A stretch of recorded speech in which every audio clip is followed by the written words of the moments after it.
This training mission follows the procedures described on the flight manual of the real aircraft, adapted for use on the A4E Community Aircraft Module of DCS. The checklist includes the following sections. Before taxi. Taxi. Before takeoff. Takeoff. Initial climb. If the cockpit interior is too dark, activate the flashlight with right Ctrl plus L. If the yellow cross cursor is not visible, press left Alt plus left Shift plus C to make it appear. You can adjust the sound volume produced by the background air traffic by moving the in-cockpit sound slider on the DCS options audio screen, which you can access by pressing the escape key. This instructor's volume level can be adjusted with the helmet sound slider. Also, you can press spacebar to skip long voiceovers. Previous to taxi, you should complete the final checks.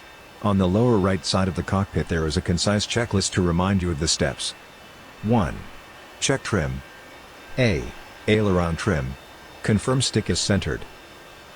B. Rudder trim. Confirm that it is set to 0 degrees.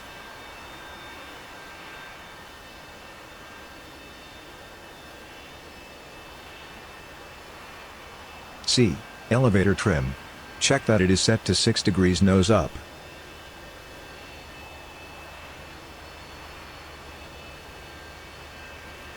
Two. Seat harness, shoulder harness locked. Click on its handle to adjust. 3. Canopy, close before moving the aircraft, using the highlighted lever. 4. Flaps, confirm that they are retracted for taxiing. 5. Speed brakes, check that they are on a closed position.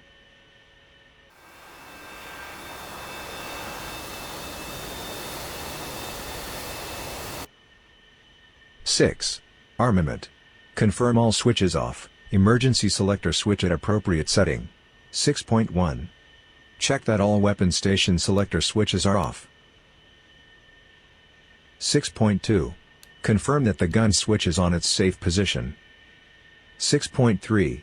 Check that the bomb arming switch is on its off position. 6.4. Make sure that the master arm switch is set to off. 6.5. Finally, set the emergency selector as desired, in anticipation of a need to jettison the weapons. 7. Spoilers. Check that they are armed, for shore operations. TAC and navigation setup. Our carrier fleet is not far, we will tune our TAC and receiver to the Forrestal's TAC and Station 59 X-ray. This way we will be able to use the TAC and to find our bearing towards the carrier. A. First, set the TAC and mode to transmit receive, TR, so that the TAC and will provide not only a bearing, but also a distance from the station. B. To tune the Station 59, right-click on the center of the tuning dial, until a 9 shows on the bottom of the channel window. C.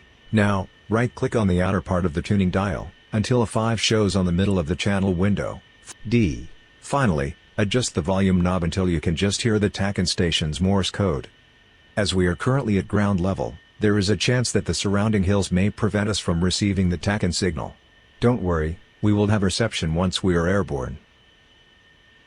UHF communication setup. The UHF radio is energized by turning its function selector knob from off to TR, transmit receive, or TR plus G, transmit receive plus guard monitoring. On TR plus G, the separate guard emergency frequency, 243.0 MHz for UHF, should be monitored continuously, in addition to the selected channel or frequency, but this is not currently simulated on DCS. We will make use of the radio to contact Air Traffic Control, ATC, so your first task is to check which frequency is in use by this airbase's ATC. For that, press F10 to call up the DCS map. You can use the mouse wheel to zoom in and out, and left-click and drag the mouse to move the map view. Our current airbase is Saipan International. Click on the airbase icon that is over the midpoint of the runway. The airdrome data overlay, with the airbase data, will appear on the lower left corner of the screen. On the overlay, the ATC row lists the frequencies which we can use to communicate with it. The first frequency is UHF, the next is VHF, and the remaining ones are HF, for use with older aircrafts. Since our radio is UHF, the frequency we will use is 256.9 MHz. Write it down or memorize it. Press F1, To return to cockpit view. Our UHF radio can be tuned in one of two modes. Preset. The mode selector knob is placed in this position if one of the 20 preset channels that were programmed by the ground crew, i.e., the mission editor, is to be used. Manual. Used when the desired frequency is not amongst the presets. The mode selector knob is placed in man, and the frequency is set manually by using the 3 manual select knobs. Select whichever mode you have chosen to use preset mode. Your next task is to determine which preset channel contains the frequency that corresponds to our ATC. For that, look closely to the cue card that our ground crew wrote for us on the radio. You will find that preset 2 is currently set to the 256.9 MHz frequency of our ATC.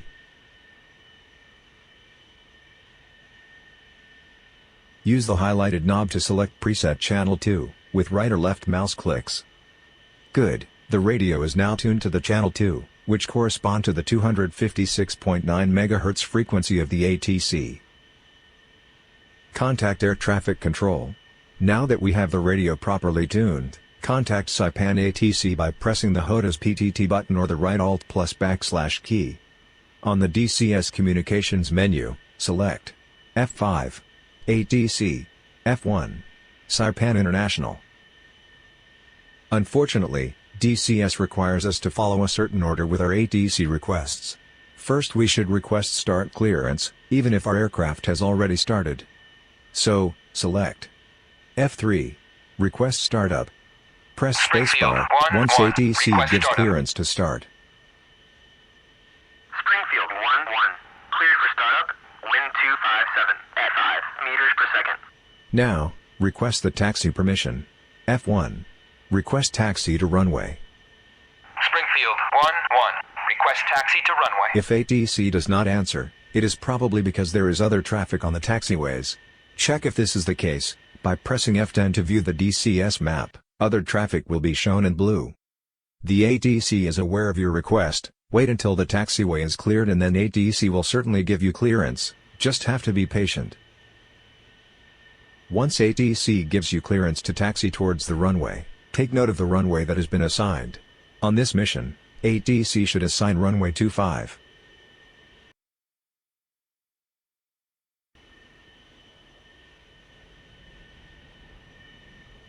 Springfield 1-1, request taxi to runway.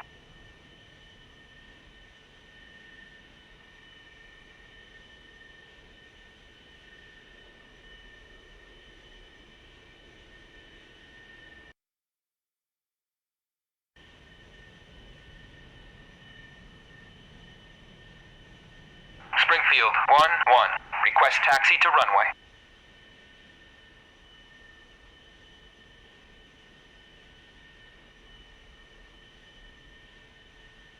Taxi. We are now ready to taxi. You will steer the aircraft using differential braking, as the A4E is not fitted with nose wheel steering.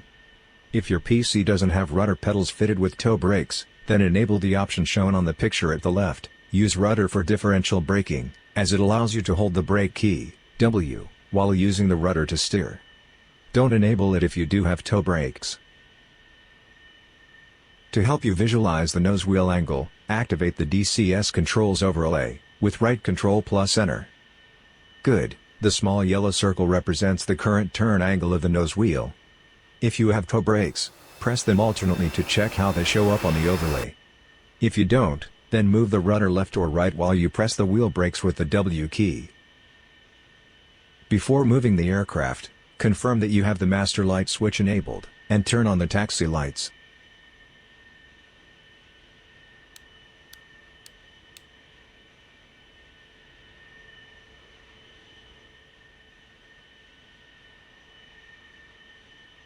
For this mission, we will taxi towards runway 25 via runway 06, which is used as taxiway. On the left is a diagram of the route you will have to follow. On the briefing, view it with left Alt plus B, there is a diagram of this airbase for your reference. Advance throttle to a little over 70%, release brakes if held and let the aircraft move straight ahead slowly.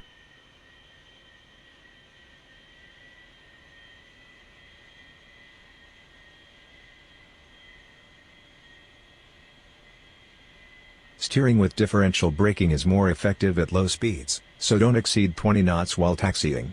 Once the desired taxi speed is reached, retard throttle a bit. You can display a status bar at the bottom of the screen with the left Ctrl plus Y keys, which will show your exact current speed. Good, now turn slightly right, and proceed south, towards the street C. Be careful of other traffic that may be near you.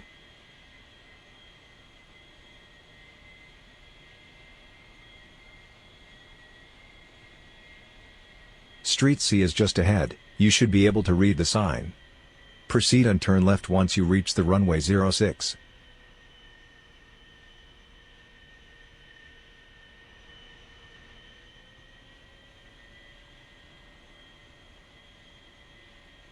Good, you are now on runway 06.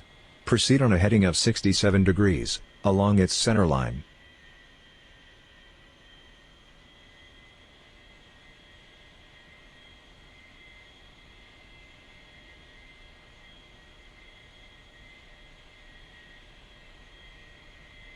Do not exceed 15 knots while taxiing, or the aircraft can tip over when turning.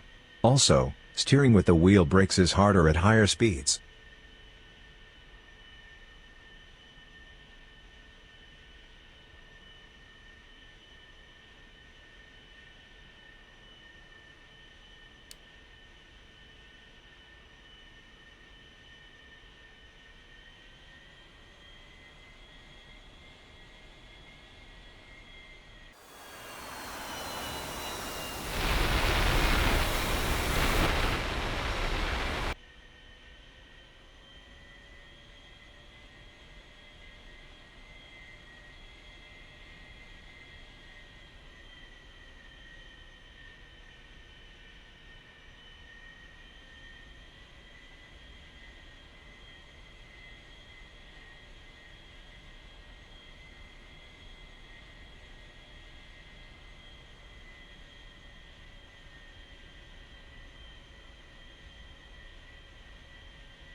We are nearing the end of runway 06, reduce speed and turn right onto Street E.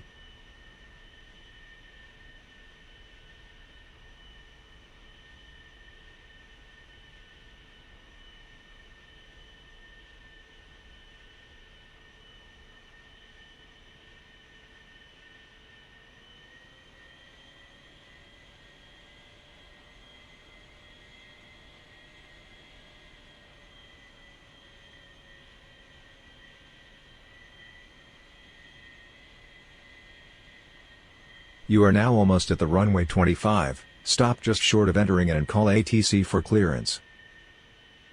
Good, now contact ATC by pressing the PTT button on your HOTAS, or using the right Alt plus / keys. Select F1, request takeoff.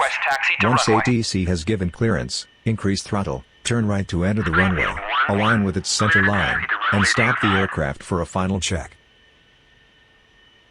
Springfield 1-1, request takeoff. A bug within DCS sometimes prevents the ATC from transmitting his clearance.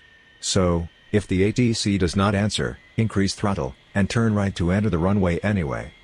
Align with its center line, and stop the aircraft for a final check.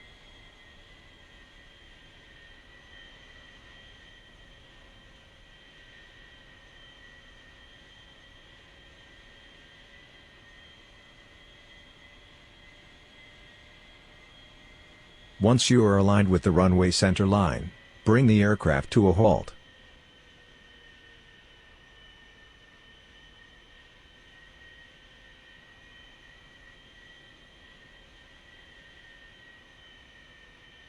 You are not properly aligned with the runway. Increase throttle to over 70% and try to align again.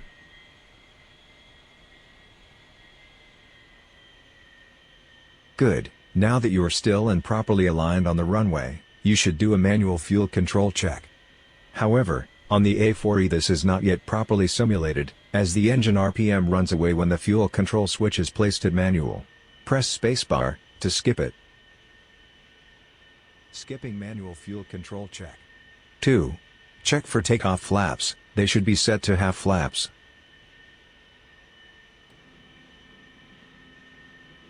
3.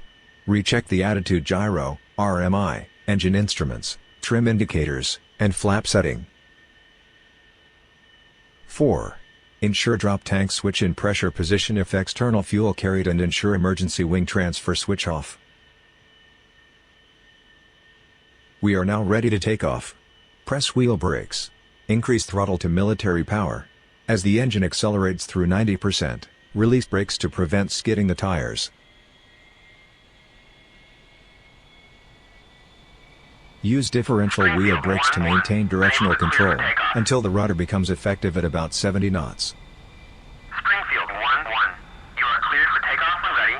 Climb 300 at QFE 29.70. At 135 knots, pull back on the control stick to raise the nose to a takeoff attitude, and allow the aircraft to fly itself off the ground. On the air, retract the landing gear, with the G key, or by clicking the highlighted handle.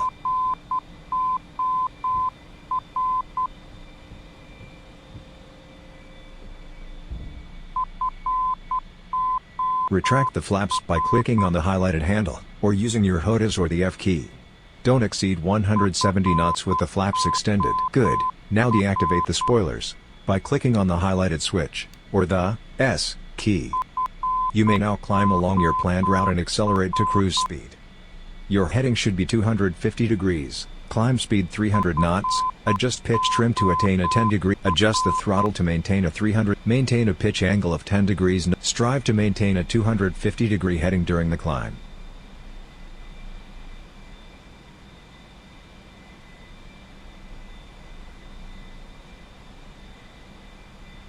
Strive to maintain a 250 degree heading during the climb.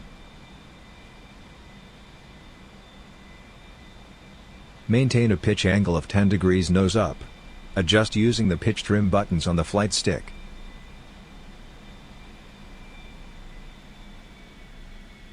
Maintain a pitch angle of 10 degrees nose up. Adjust using the pitch trim buttons on the flight stick. Adjust the throttle to maintain a 300 knots climb speed.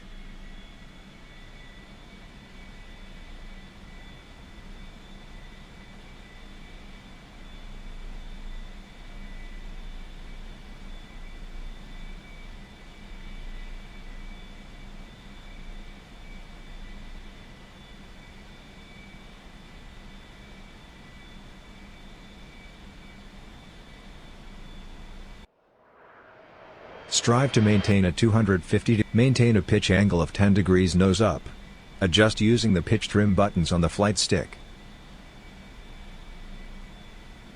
Adjust the throttle to maintain a 300 knots climb speed.